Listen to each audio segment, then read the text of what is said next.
So Moses has to leave God, and I'm sure that was not something he wanted to do, but something he needed to do. He understood that God was upset. God actually offered Moses the opportunity to wipe out the children of Israel, who had been a thorn in his side anyway, and start over with Moses. And so Moses was kind of in a quandary there. I mean, he could have said, look, these people, they've been a problem for me from day one, and I don't necessarily want to keep this up, so let's just start over with you and me.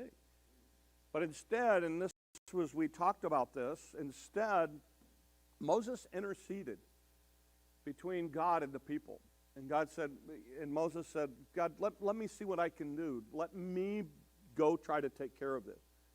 And so when we leave the story last week on the golden calf, that's the part of the story we often neglect.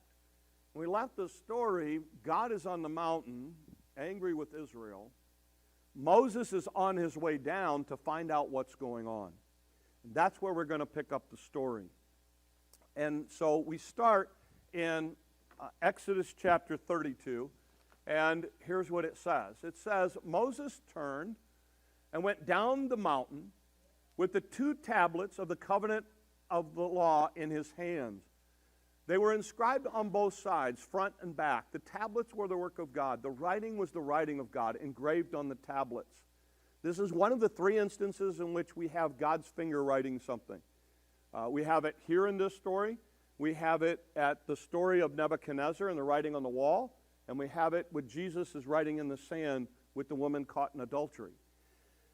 Notice also, just real quick, fun rabbit trail, the commandments are written on both sides of the stone.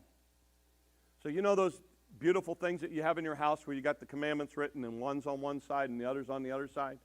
Well, technically you only had like half there, and then you have to flip it over on your wall, and the back half would have the rest of them. But that doesn't make for good wall art, so we don't do that. So here's the idea, okay? So it says, when Joshua heard the noise of the people shouting, he said to Moses, now we're introduced to Joshua again. We'll talk about that in a second. There is the sound of war in the camp. Moses replied, it's not the sound of victory, and it's not the sound of defeat. It is the sound of singing that I hear. When Moses approached the camp and saw the calf and the dancing, his anger burned, and he threw the tablets out of his hand, breaking them to pieces at the foot of the mountain.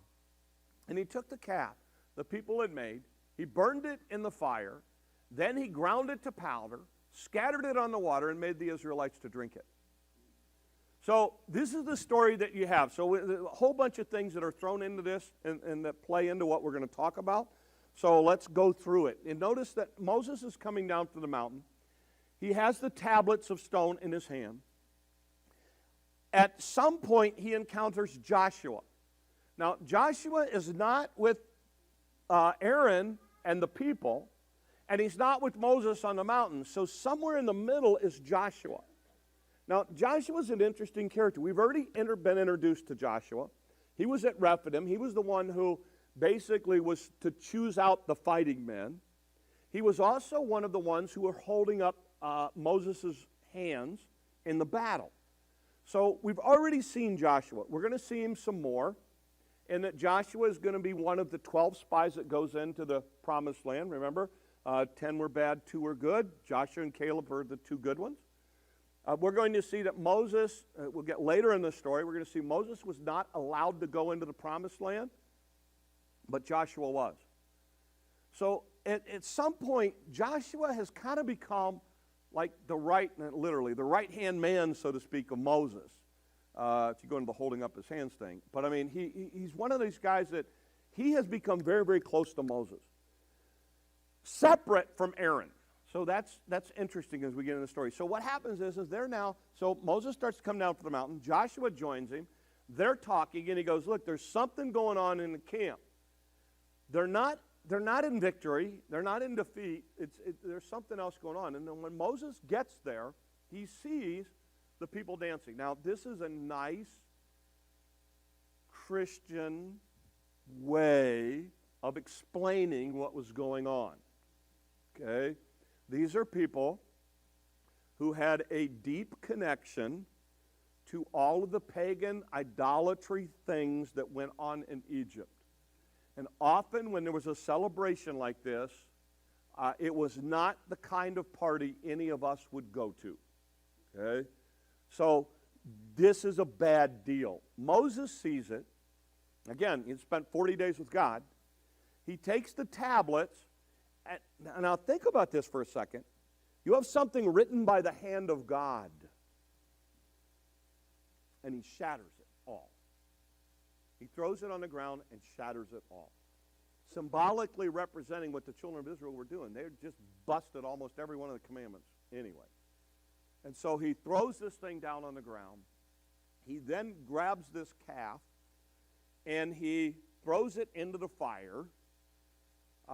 He takes it, makes powder out of it, throws it on the water and says, "You want to worship it? Drink it."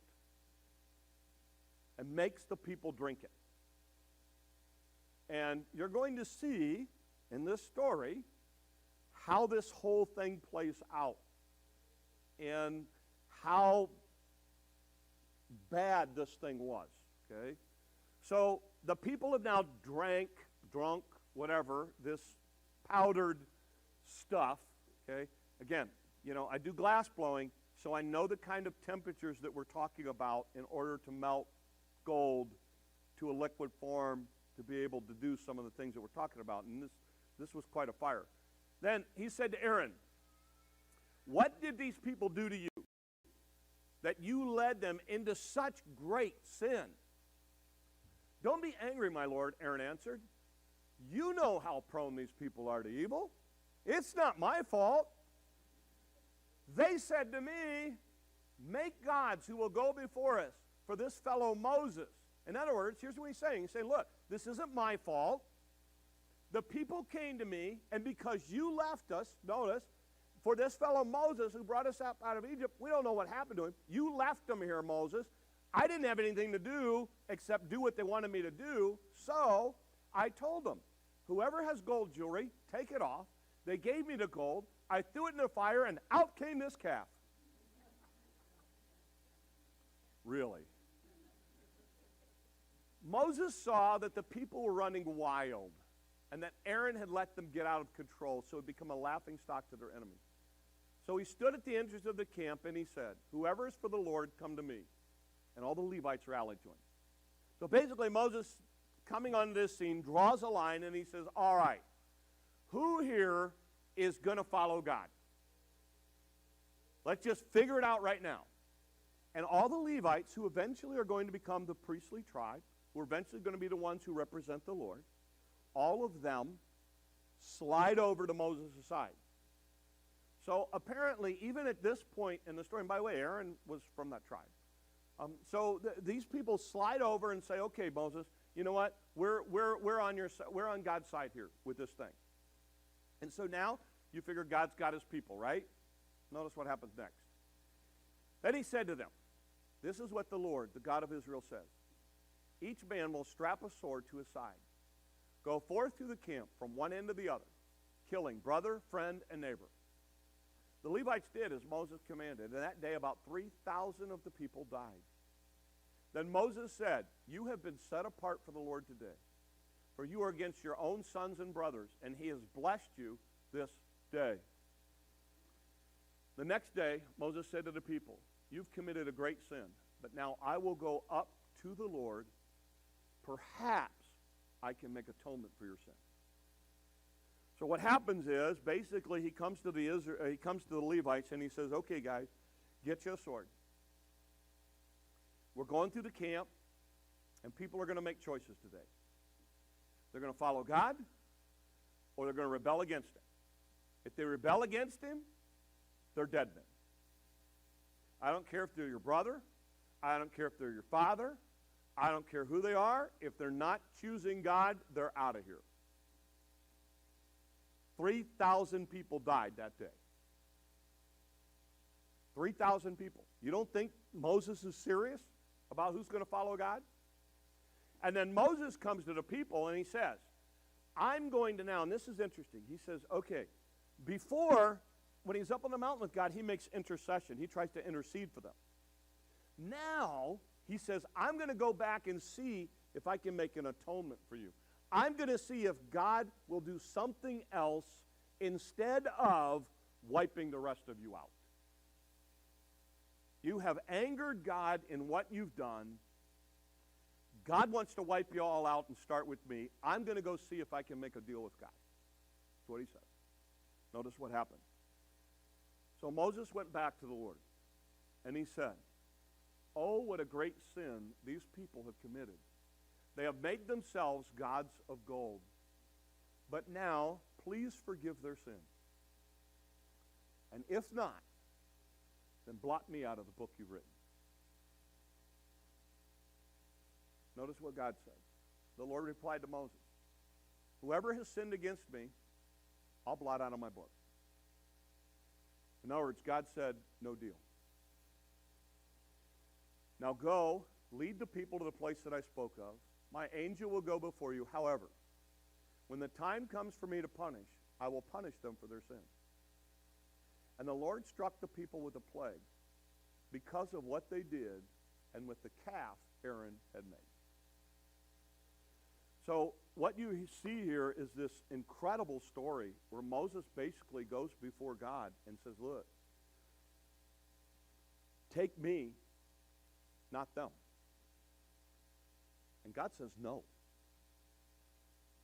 Now, I talked about, so let's just talk about some, I think the implications of this story are huge, particularly for us today in our culture. First of all, I talked about this last week. In the story with Moses and God on the mountain, Moses intercedes for them. And he says, God, please give me a chance to go take care of this myself. And God says, okay. Moses goes back up, and and I talked about how that was a picture of Jesus Christ interceding for us. Okay? Here you see a second part of what Jesus does in the atonement. And that Moses goes in and says, God, look, let me take their place. Don't wipe them out, wipe me out. Let me be the one who takes the punishment, not them. And again, in this story, you see a picture of the cross. You see the fact that God is angry at us because of our sin. We are born sinners. We are born apart from God. At one point, God's judgment will be poured out on sin and on sinners. But Jesus comes in and intercedes for us, and he says, look, I will take their place. Here's the great thing, and this is where you see a little bit of glimpse of it. In the story of Moses, Moses intercedes, and God allows that. Moses wants to make atonement, and God says no.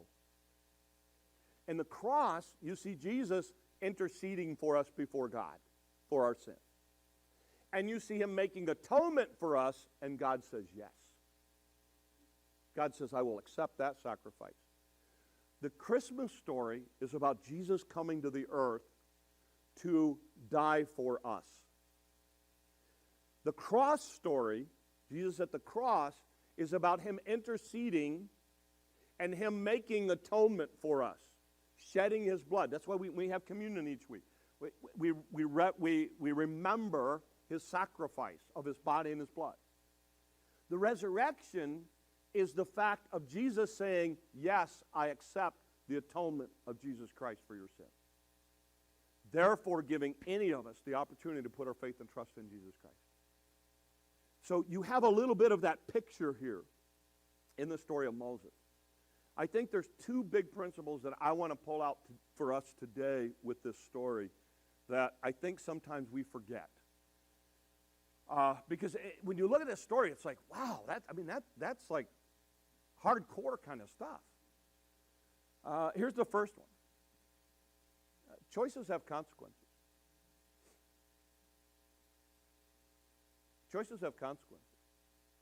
And I think we forget that. You're driving around now and you're starting to see, probably the earliest I've ever seen it, but you're seeing combines and stuff in the field. You know, guys didn't get up last week and go, you know what, I think I'm going to go plant some corn. And then this week pull the combine into the field. No. In a lot of cases, they were making preparations of the soil late fall, early winter. They planted sometime March, March-ish, April-ish. They're just now reaping. You know, and they sprayed it and watched it and prayed for rain and then all of the stuff that goes with it. Now it's reaping time. And I got news for you. You know, I don't know if you've ever done the math. Do the math sometime. 1 kernel of corn is what they planted. How many kernels of corn does an ear have on it? I know somebody here knows that on average. Because you know how many rows and all that kind of stuff. You know, well, it depends on the variety and the type and the, you got the point. It's more than 1, okay? It's a lot. And if you get 2 ears, it's even a lot more. Why? You always reap more than you sow. You reap what you sow, you always reap more than you sow. The harvest is always late in coming. Those are principles of sowing and reaping. You're now watching them reap what they sowed a long time ago. It's the same way. I tell kids this all the time. Kids, look, get this. You do the hard things now, life will get easier. You do the easy things now, life will get harder. It's your call. It's your call. Don't you learn that in sports? You go and you practice and practice and practice. You do the hard thing. You know, nobody in basketball goes, okay, during the game we're going to run wind sprints. Nobody does that. But yet you run up and down the court all day long in a game where it goes into overtime. You can tell which teams were practiced and pushed and which teams weren't. You see that over and over and over again as it plays out in life. And I think we forget this, but you reap what you sow. Look, I don't want to jump in the political thing, but listen, you know, we had Supreme Court Justice pass away this week. Look, forget the politic thing. You reap what you sow. 4 years ago, we had this situation, and we had a group stand up and go, well, you know what? We should wait till we have the next president. And that was great when you were on the other side of it. Now it's coming back to reap what you've sown, and you made a stand, and you made a choice, and you made a decision, and there are consequences that come with that. And now all of those things that you said 4 years ago are now going to get played over and over and over on TV. Why? Again, I don't care about political party. Why? You reap what you sow. If this is the way it was 4 years ago, then that's the way it's going to be now. And if you wanted it different now, then you should have done it different 4 years ago. Because the choice was made in the way you handled it 4 years ago. That when we come up with that situation again, if we ever come up with that situation again, here's how it should play out. These are the rules that you set. And we forget that. Choices have consequences. And so often, here's what I see. This is okay. My rabbit trail, push my buttons, this gets you upset. So here it goes, all right? Some of you are like, I like it when you go down that. Well, you know, I don't. I beat myself up afterwards because I probably shouldn't have gone down it. But here we go. Here's what I watch. I watch parents. There's a hard-nosed coach who pushes kids and pushes kids and pushes kids. And I watch parents go, yeah, that's good for you, good for you, good for you. Make it hard, make it tough, make it tough, make it hard. I watch parents who send their kids off to military school. And it's like, yes, I want you to go to basic training and be tough and learn all of the stuff and be hard on them and all of that. Then you get them into a classroom where there's a teacher that's hard, and it's a parent now comes into the teacher and goes, you're just way too hard on these children. You don't understand how busy my little angel is. And my angel is involved in so much stuff. And they don't have time to do all of this stuff that you're giving. Because when the teacher pushes them, then all of a sudden, the next thing you know, they want to soften everything. They want to make sure that there's no question. Well, the reason my kid didn't get his homework done, it's really simple. He didn't get his homework done, he's got enough. Well, no, you don't understand. That will affect his GPA, and then he won't be able to get into the scholarship, and he won't be able to get to sports, and then he won't be able to do this, and then he won't be able to do this. Stop. Choices have consequences. You soften the choices, the consequences now, they're going to have to learn it the hard way later. You're not helping them. You are crippling them. You are hurting them. My granddaughter, at 5 years old, I'm trying to teach her this. Grandpa, will you do this for me? No. Oh, Grandpa, will you help me put my shoes on? No, you know how to put your shoes on. Put your shoes on so we can go outside. Oh, I'm just hard. And she's like, oh, Grandpa. She comes, oh, Grandpa. No. Put your own shoes on. I'm going outside. You can join me or you can sit here and figure out how to put shoes on. Why? Because I'm trying to teach her that there's consequences with her choices. If I'm always putting on your shoes, you're never going to learn how to put on your shoes. You're always going to want somebody else to put on your shoes. And you go, well, that's silly. Well, I'm watching people do it with teenagers all the time. One of the hardest lessons I learned in college, I'll never forget. I was a senior. I took a semester off and traveled for the university on the drama team. We were in different church every day for 18 weeks. Doing drama presentations and sharing the gospel and things like that. And so I was a semester, so I tried to do 4 years of college in 3.5 years. So I went to summer school 1 year to get some out of the way. And I got up to my senior year and I was going to be short, and so I took, and if you know how it goes in college, you know, particularly for your upper level courses, they only offer them certain times, and trying to get my schedule worked out, the only way I could graduate on time was to take a upper level course in philosophy that met on 3 hours on a Monday night. So I took the course. Dr. Gunter Salter, he was head of one of the departments, was the teacher. He stood up the first night of class and he said, in his old German accent thing, and I'm not going to try it, but he said, okay, here's the deal. This class meets 3 hours on Monday night for 18 weeks. I do not believe the material that I am sharing with you is so important that I do not believe if you miss one of my classes, you will be able to get an A.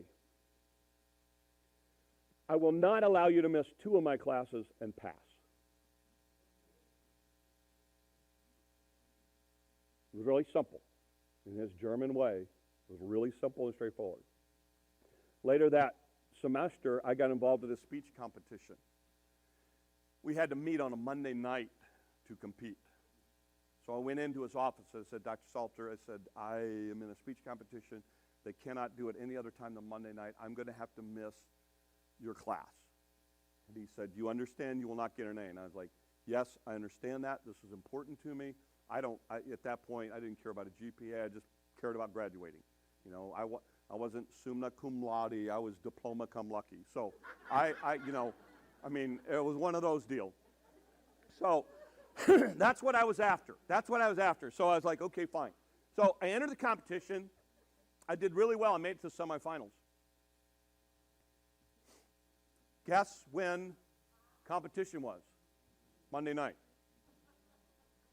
I went to Dr. Salter and I said, Dr. Salter, I said, it's my senior year.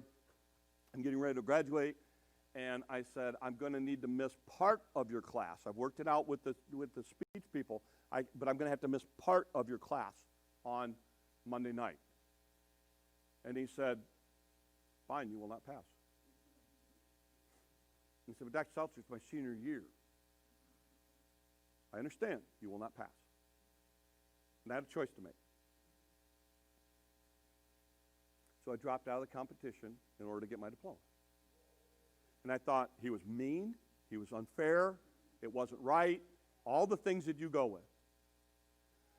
But what he did in that class was taught me something that was far more valuable than anything I would have learned in any competition or anything else, and that was simply this. Life is about hard choices. And a lot of times you don't get to make a choice where you get 2 wins. It's a win-lose. And in order to do this, I had to give up that. That lesson did more for me in my life than anything I ever learned in this class or anything I ever learned in competition. Because he taught me, you make the choice, I'm going to give you an advantage you don't always get in life. I'm going to tell you what the consequence is before you make the choice. And I'm afraid that we're conditioning a whole group of young people that we're trying, and as adults, we're out there just trying to make it easy and easy and easy and easy and easy. And listen, we're not doing our kids and the generations after us any favors. Why? Because the best thing you could do, my wife does this in kindergarten. Choices have consequences. Good choices, good consequences. Bad choices, bad consequences. And when we start softening consequences, because you look at this story, I know, you look at this story and you're going, man alive, I mean, come on, is it that big a deal? They made a big calf and they had a great party. People needed to die over that? Yes. Yes. Because people needed to decide, which side are you going to choose? Which side are you going to choose? Choices have consequences. The consequence for Aaron, by the way, I think is great, because you know what? You know who becomes the new leader in Israel? Joshua. The guy who's hanging up on the mountainside waiting for Moses. Because Aaron listens to the crowd. And you're going to see this story later when they go into the promised land with the spies. 10 of the spies all go together, but Joshua and Caleb stand up against the crowd. And said, yeah, we saw all that stuff too, but we think that God's just going to give us greater victory. I think it's important that we understand choices have consequences. I think the other issue that we need to understand is this. You have to make a choice. God's side or the crowd side. And I'm going to suggest to you that in the days ahead, this is going to become a bigger and bigger issue. The days of you being able to kind of be a mediocre or middle of the road Christian are coming to an end. We're going to get to a point, I believe, in our culture and in our society where you're going to have to take a stand on either you're going to stand with God or you're not. I don't know if you're following what's happening in California right now with Grace Community Church. But basically the situation is this. John MacArthur, who is the pastor and has been for a long time of Grace Community Church, phenomenal Bible scholar. I love reading his commentaries. I love reading his stuff. Solid. I don't agree with him on everything, but there's such minor things that I disagree with him on. It's not that big a deal. But when I look at what's happening right now, they're in Los Angeles County. Los Angeles County has come in and said, these are, first of all, they said you can't meet.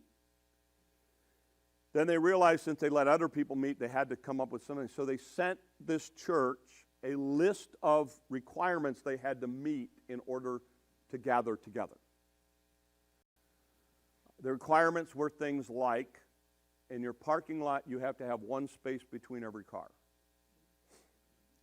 When someone comes to your church, they have to register ahead of time, even if they're visiting during the week.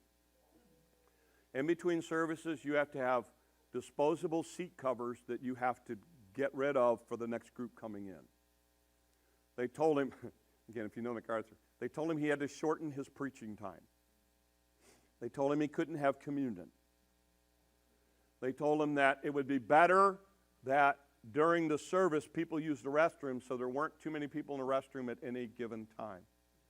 They told him that if you're going to meet together and somebody from another family spends more than 15 minutes with somebody else from a different family, you need to quarantine that person for 14 days.